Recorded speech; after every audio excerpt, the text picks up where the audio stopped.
यहाँ एक दिल को छू लेने वाली कहानी है। दरअसल सरवाब, एक रिक्शा चालक की कुर्बानी।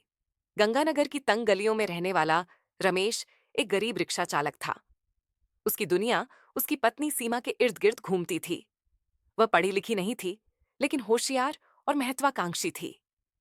रमेश का सपना था कि सीमा पढ़ लिख कर कुछ बड़ा करे, ताकि उनकी जिंदगी गरीबी से बाहर निकल सके।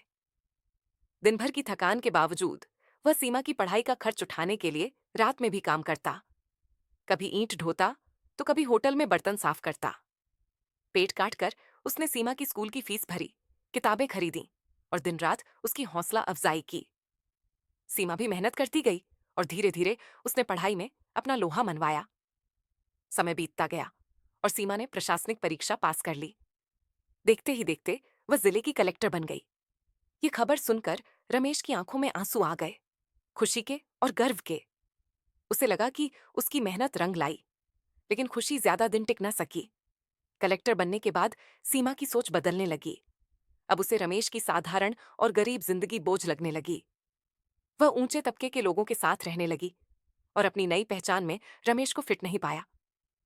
फिर एक दिन सीमा ने रमेश से कहा, तुम अनपढ़ और गरीब हो, मेरी जिंदगी अब इस रिक्शे के पीछे नहीं चल सकती।